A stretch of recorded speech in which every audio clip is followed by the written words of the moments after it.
Un texto clave en esta serie de mensajes es el que se encuentra en 1 Corintios capítulo 6, 19 y 20. Este es un texto muy importante que debemos tenerlo siempre presente, no solamente ahora mientras estemos dando estas reflexiones, sino siempre. Y dice así la palabra de Dios, 1 Corintios 6, 19 y 20. ¿O ignoráis que vuestro cuerpo es templo del Espíritu Santo, el cual está en vosotros, el cual tenéis de Dios y que no sois vuestros? Porque habéis sido comprados por precio.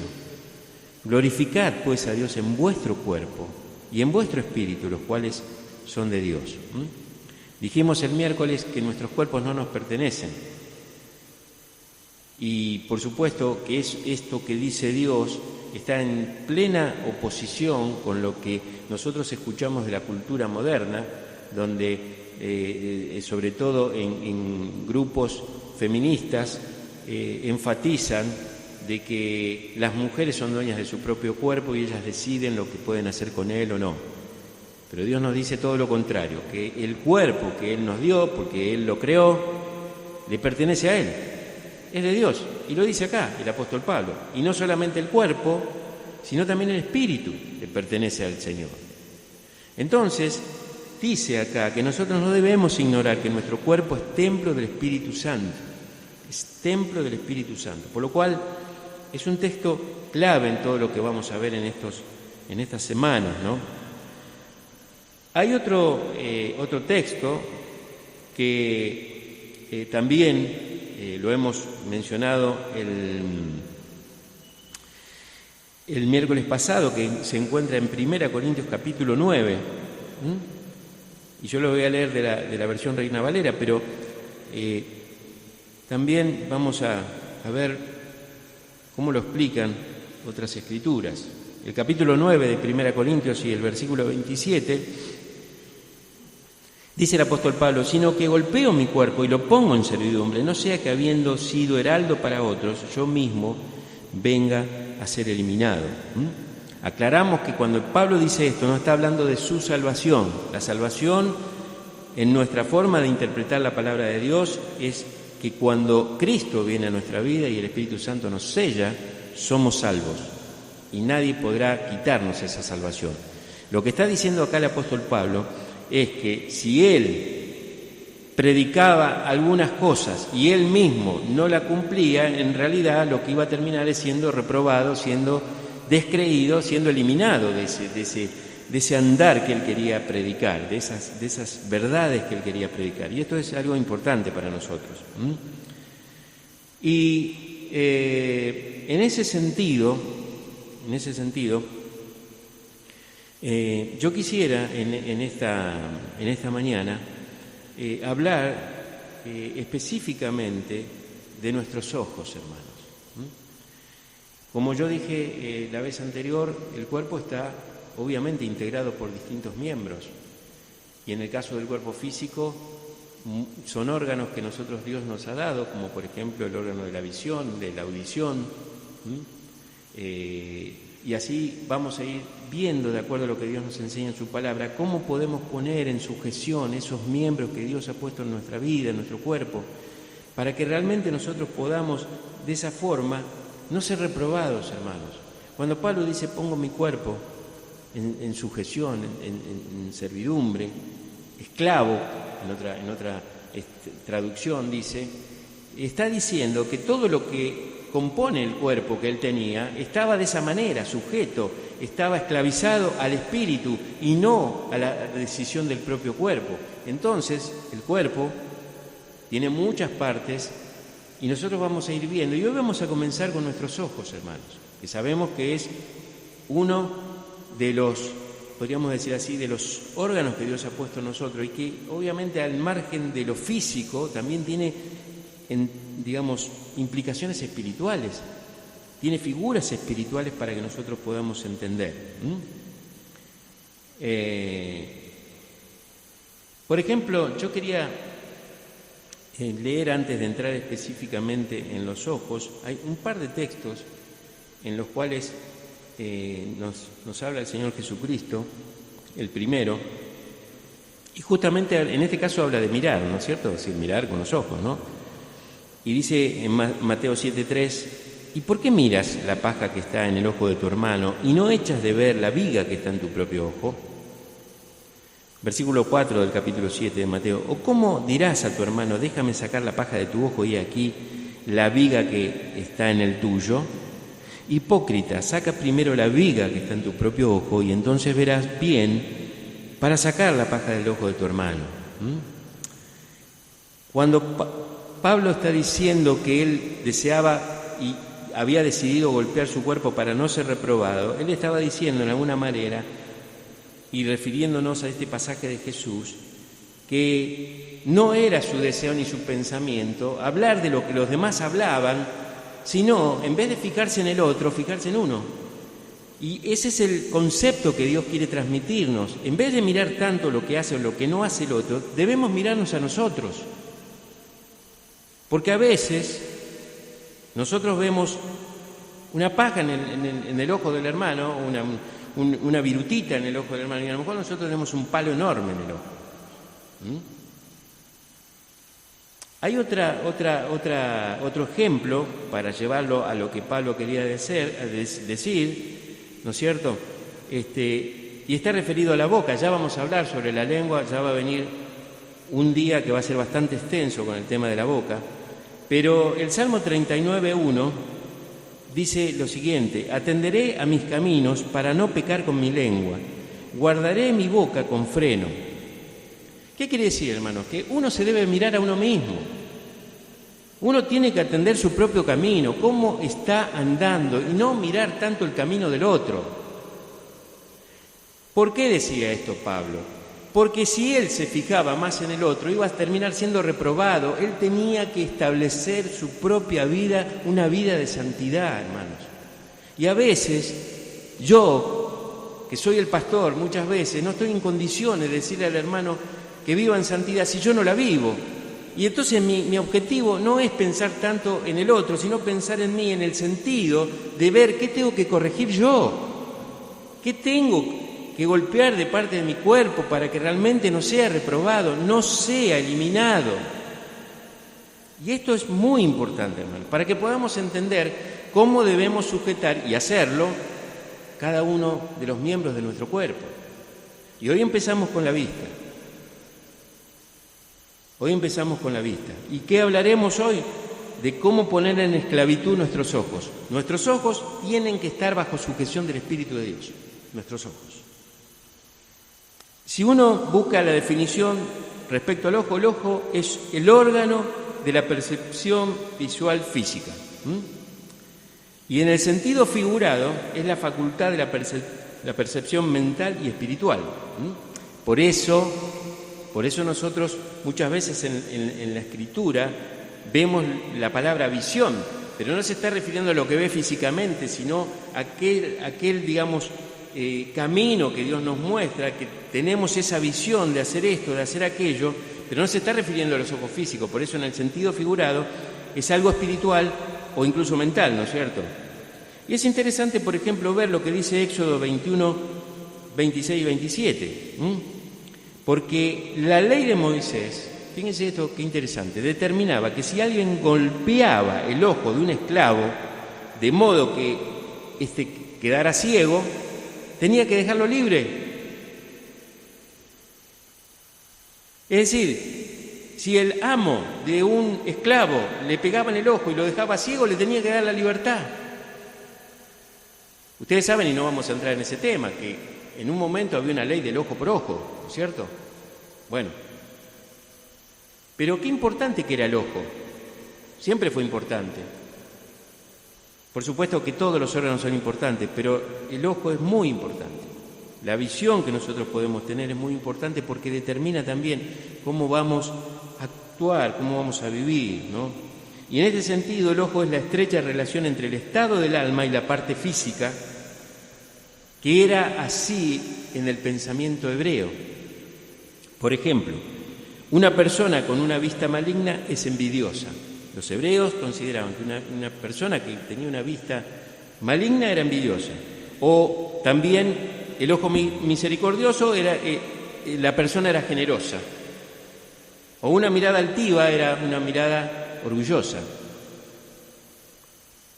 Ahora, es interesante también ver, porque la Biblia habla mucho sobre nuestros ojos y sobre la visión de nuestros ojos. Dice 1 Juan 2:16, todo lo que hay en el mundo, los deseos de la carne, los deseos de los ojos y la vanagloria de la vida, no provienen del Padre, sino del mundo. Los deseos de los ojos. Es interesante porque tenemos muchos ejemplos en la palabra de Dios. Por ejemplo, Eva, dice la palabra de Dios en Génesis 3, 4 al 7, que vio que el árbol era hermoso y su fruto delicioso. ¿Cómo terminó la historia? Que ella tomó de ese fruto, entró el pecado en el mundo y acá estamos.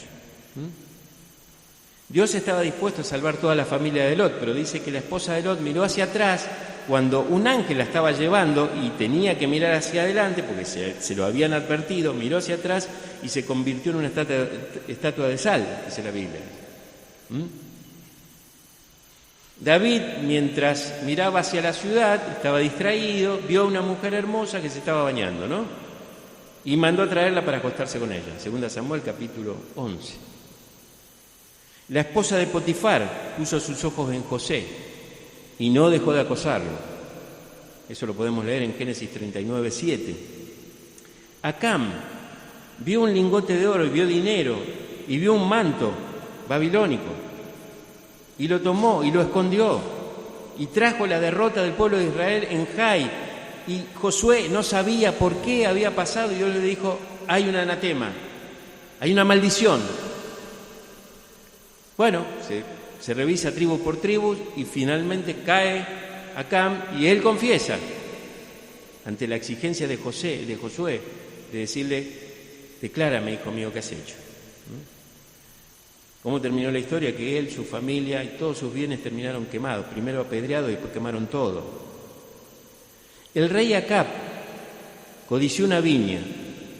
Si uno lee 1 Reyes capítulo 21, dice que el rey Acab, que era uno de los reyes más malos que existió y su esposa era más mala que él, dice que tenía un vecino que se llamaba Nabot en Jezreel, que era Siria, que tenía un campo y él lo quería para él, el rey. Entonces intentó comprárselo, pero Nabot le dijo, no te lo puedo vender porque es una heredad y esto no lo puedo tocar, esto lo he heredado y lo voy a heredar, no lo voy a tocar.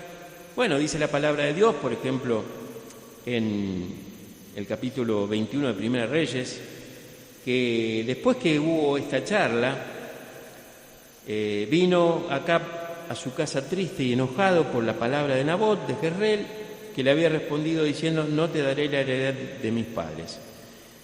Y fíjense el rey, ¿no? Y se acostó en su cama y volvió su rostro y no comió. Se enojó y no comió. Claro, apareció la esposa, que era más mala que él, dice, quédate tranquilo que yo te la consigo. Política.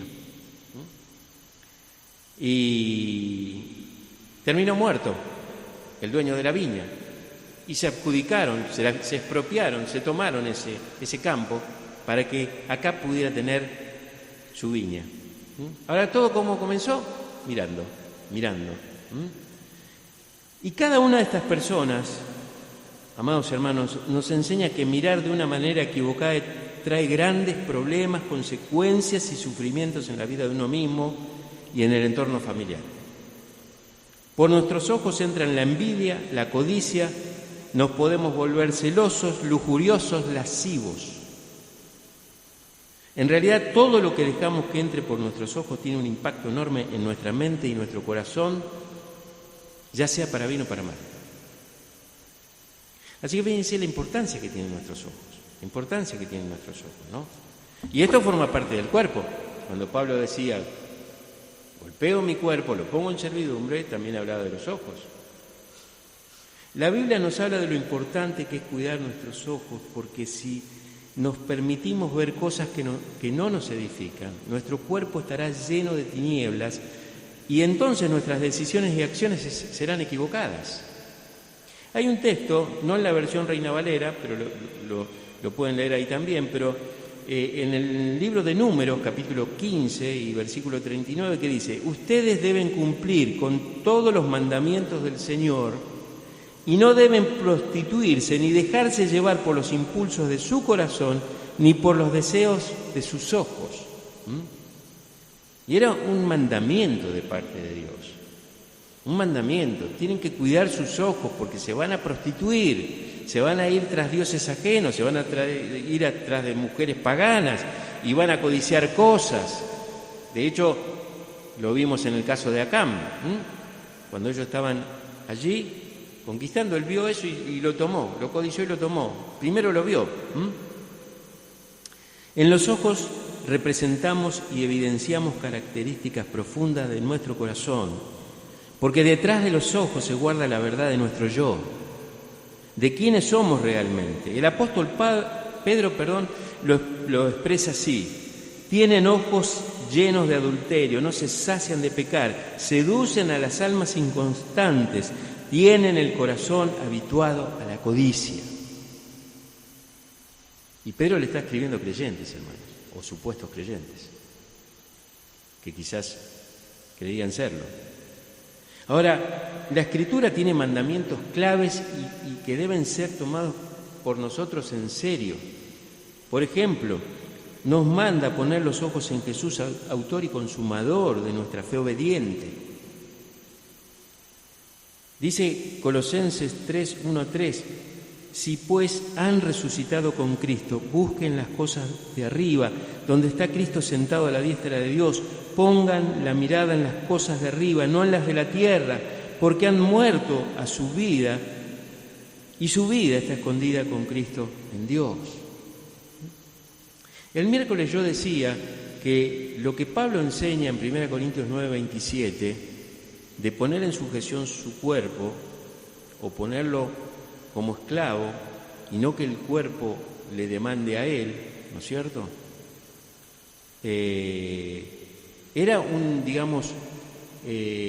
una vara muy alta lo que él estaba diciendo, ¿no es cierto?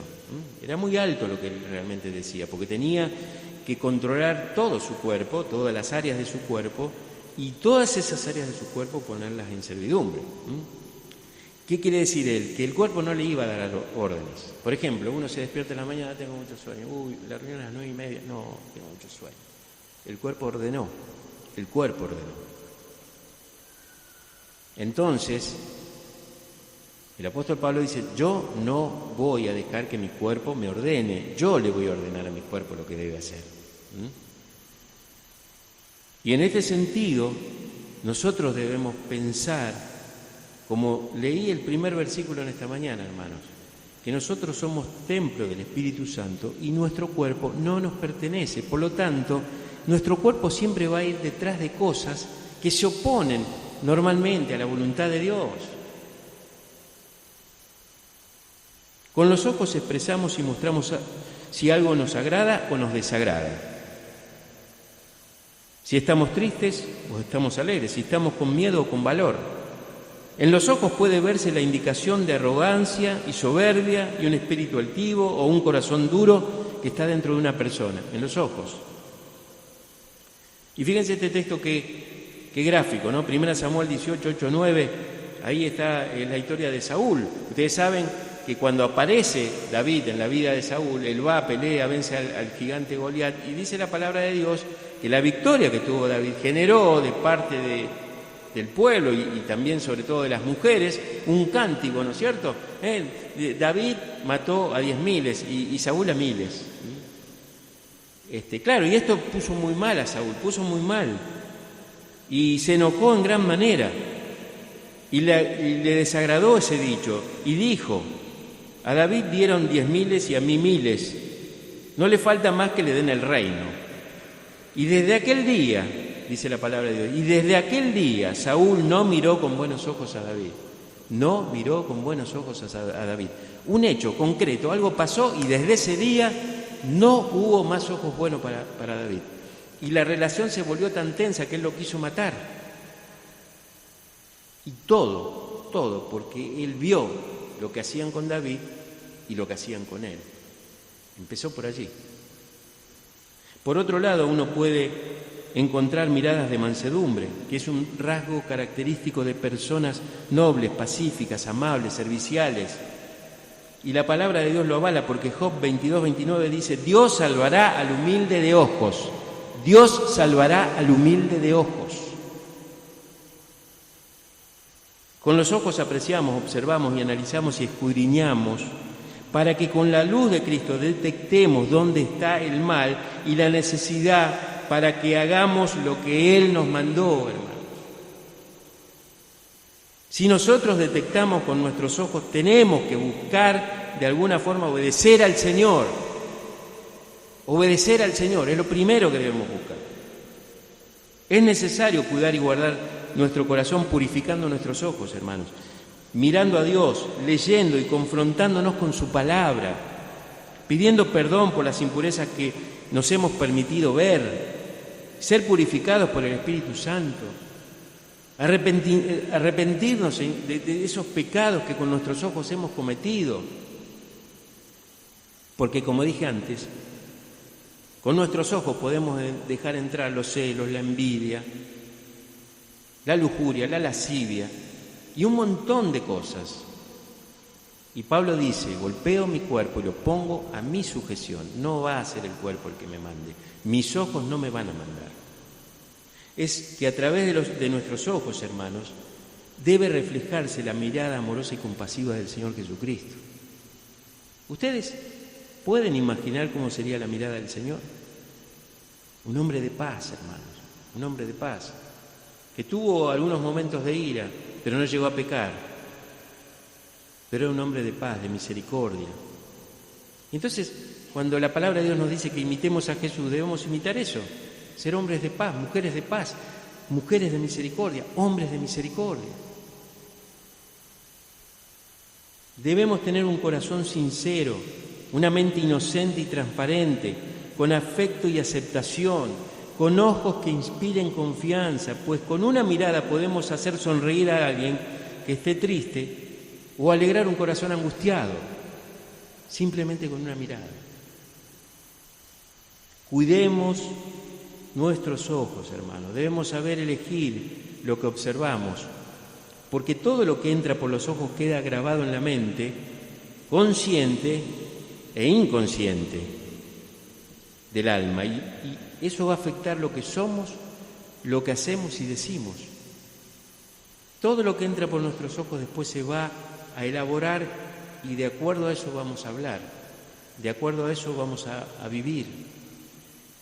Por lo tanto, nosotros tenemos que cuidar nuestros ojos, hermanos, y cambiar. Lo que tengamos que cambiar, lo tenemos que cambiar. Empezar a tener ojos diferentes, ojos que el Señor nos puede dar. Y yo quisiera terminar, tomar unos minutos, me escribí un apartado final para este mensaje sobre la televisión, internet, Netflix, cualquier plataforma, sobre todo dispositivo que está a nuestro alcance, llámese computadora, celular, lo que venga. Es interesante algo que escuché de un hombre de Dios que lo dijo hace más de 30 años atrás, ¿no? La televisión es la visión de los hombres y nosotros somos llamados a tener la visión de Dios.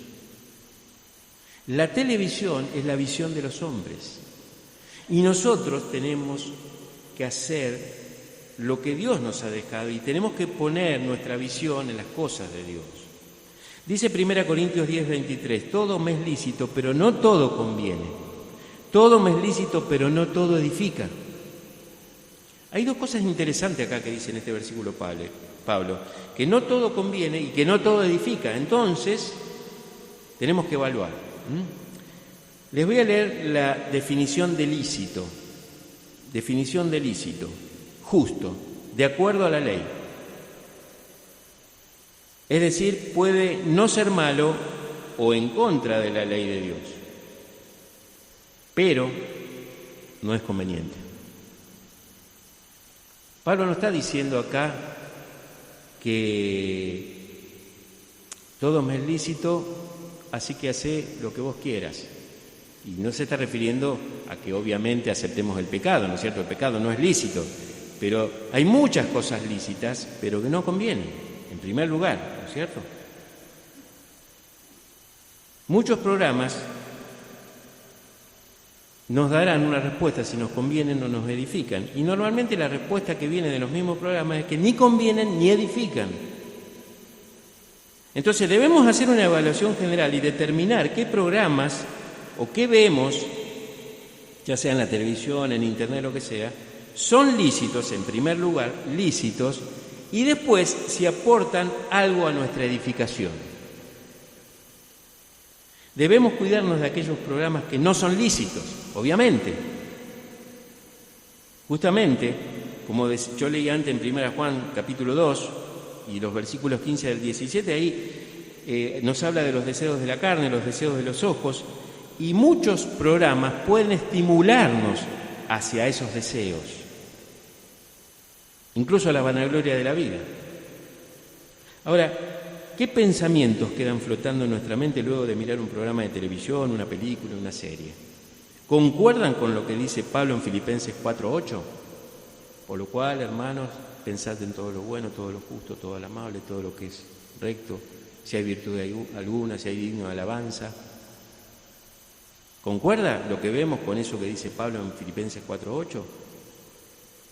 Si la respuesta es no, mejor sería no haberlo mirado. Dice 1 Tesalonicenses 5:21, es examinarlo todo, retener lo bueno. No es una exhortación a mirar todo lo que pasa en la televisión, internet, películas, series, sino apuntando a la segunda parte del versículo, retener lo bueno.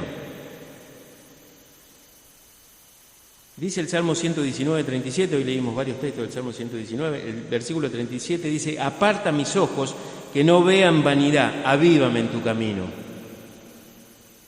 Y ellos no tenían televisión, no tenían internet, no tenían nada.